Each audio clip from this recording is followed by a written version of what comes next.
all the faculty sit together to see the changes during the past few years from the student presentation. It's not only happening here, it's happening everywhere. When you go to conference, actually the student presentation session are so interesting. And then we go to the faculty presentation, everything is so boring. Because, there's a reason is all the good stuff are represented by the students. We got nothing to say anymore. So we started, it's not only our fault because we gave every good stuff to you guys. So this is my, because our laboratory has been working on this metagenome for quite a while. Although I'm not a microbiologist, but we just stumbled onto this thing because of this energy crisis. And then when I was in graduate school back in China, when I was doing my master, I just happened to know another student who was working with goat nutrition. They were taking rumen fluid, analyze their digestion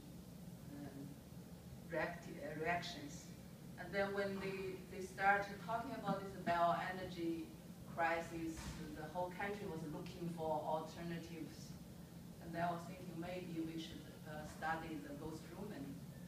As Dr. Wu just mentioned, the insoluble cellulose, once we digest, we have no way to digest them. Because all the mammalians, they already lost cellulosic activity.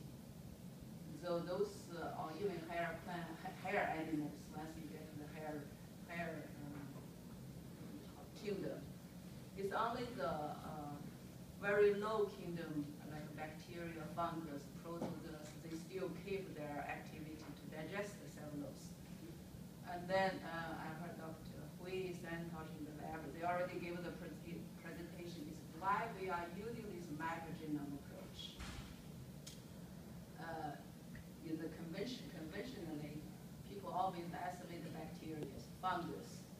We can just do the laboratory isolation, and then you find a single strain, and then you can study that bacteria.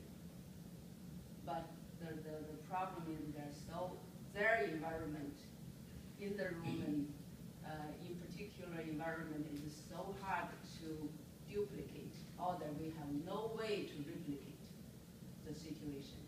So, and then they have this metagenome approach come along. In the beginning, it was still like gene by gene, one gene cloning strategy. You can isolate the whole metagenome, make a library, and then do the functional screening. That was the original proposal actually I wrote in. Because by then, the next generation sequencing technology was not here. And the sequence of anything was still very expensive. So this is why now the metagenome becomes so popular. People are looking for things that have not been found. Together with the new sequencing technology, everything that sequence itself becomes so cheap. So it becomes affordable even for small laboratories like us, like Dr. Samna Hashan's lab and Dr. Dominio's lab. We're all talking about doing metagenome now. One thing is the technology is there. Another thing, there's something, you always want to find something that's not reported. We all know that.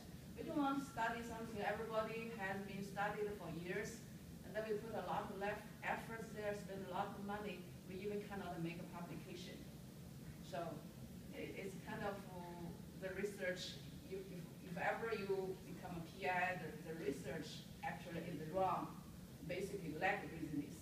You want to evaluate your input and you evaluate your output. For us, the output is whether you get enough results to get new funding. This you have to watch what the social society is moving, where the funding is going. Second, you want to have publications. And when you want to have publications, then you have to look at what you are studying. If the subject you are studying is already being studied hundreds of years and studied by those a very famous university, you have no chance working here, or very, very minimal chance, slight chance to get your paper published. So keep that in mind. So I'll just go through what's going on. So actually right now at GTI, I hope everybody, if you ever do metagenome, you want to know this organization. This is a very huge lab facility sponsored by DOE, Department of Energy. So they do all the metagenome, almost they lead all the metagenome research. They have huge projects going on. If you happen to have a good idea, you log onto their website and you submit a proposal, they will do the metagenome sequence assembly annotation free. Okay, so there's no cost. You only need to give them your DNA. That's all you need to do. But the thing is, because it's a federal sponsor, you also need to know everything they do is for the public. They are not for you. Every data generated by them, because you didn't pay for it, they paid for it. Everything they generate, all the data is going to be released in the public database. So there's no privacy. So they are looking for everything. Especially right now, a lot of studies are looking at soil microbial populations, because that's really a place where people have no access to. It's underground. You just don't know what's going on there. Now they are able to do it, and I think a lot of research are focusing on single cell sequencing. The single cell sequencing is a technology. You would go to the site, wherever you want to go. You collect your tissues, and then they do the cell sorting. Okay, the cell sorts the cells into single cells, and then they will do the Sanger sequencing with your 16S ribosome RNA to decide if this bacteria has not been reported or already been reported. Okay, if it's a unique bacteria, they go back using that particular bacteria and using next generation sequencing train to sequence the whole genome. So I already talked about this actually. So there are two types of analysis used in metagenome. One is the old one, so it's function-driven analysis. So you make libraries like I spent 2 years trying this thing, it didn't work.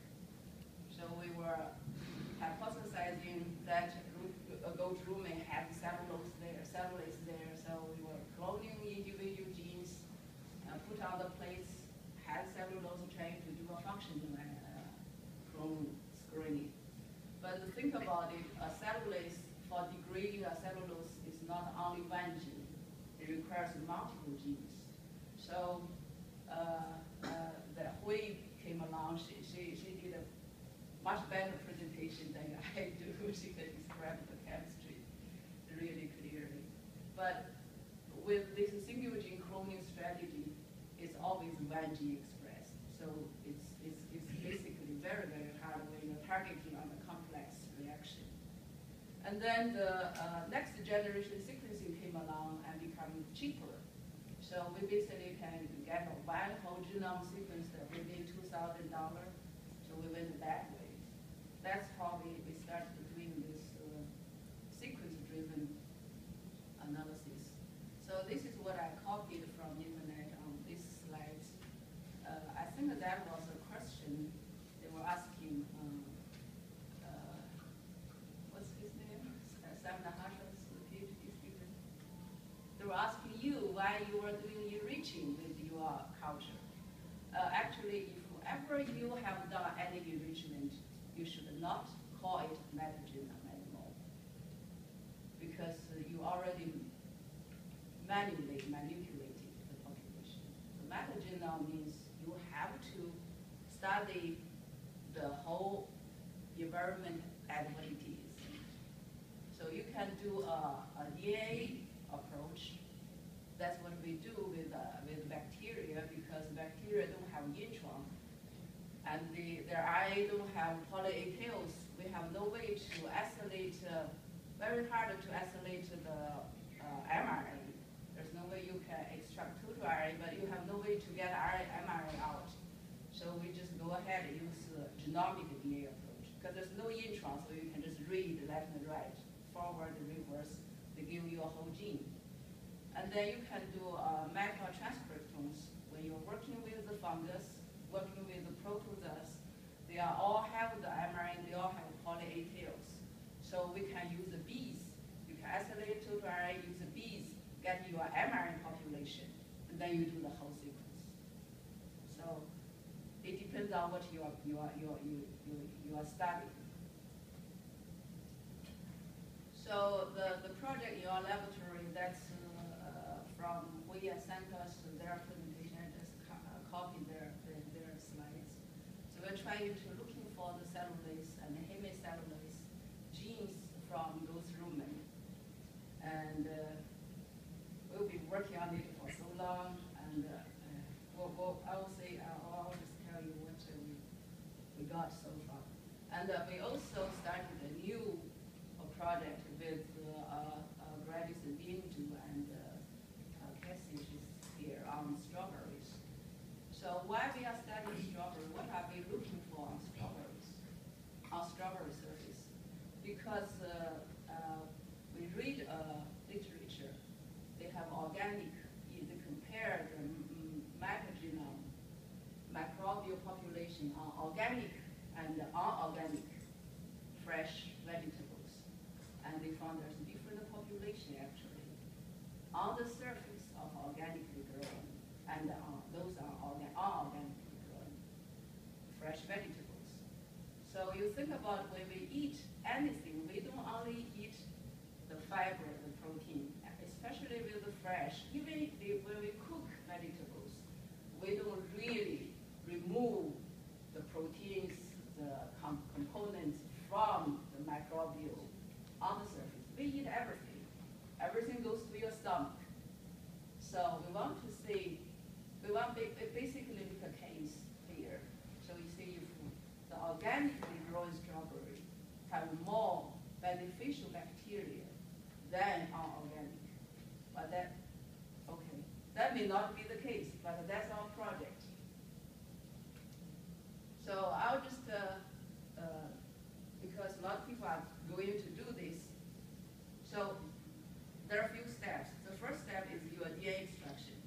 This is the first step, and this is everybody's similar. This is so simple. I just get a kit, grind it, mash it, get it out. And everybody have done this notes. This is the most frustrating, it's the most boring, but this is the most important step. I hope everybody, when you start this, knows this. This is your most important step. Because if you don't get the right sample, you spend thousands of dollars down the road, you got nothing. Okay, please, just when you start anything, stop and think about it, what you are looking for. So I already said this. The sequence assembly now, you know, okay, let me go back. The sequence facility, we have the facility in Dr. Sam Hasham's lab. So the sequence assembly before is hard, not anymore. Okay, this place I want everybody to know, they call it eggplant. This place, you can get your sequence, you can send it there, they will do the assembly for you. Okay, free, everything's free. You don't need to pay for anything. And then there's an annotation place. Everything now, they have this high throughput pipelines. They have this annotation place at DOE. So they will do the annotation. Once you get assembly, you get all these counties. You just load down to their website.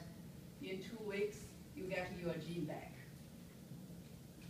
So this is what we got from all those rumen bacteria and fungus population. They predict what you have in each of these metagenomes. That's good stuff. Okay, and also we have this supercomputer center help us here. They all know this. I'm telling everybody so you know what resources we have, so you can you know how to use it. This is what we are doing in the lab, the last lab. Okay,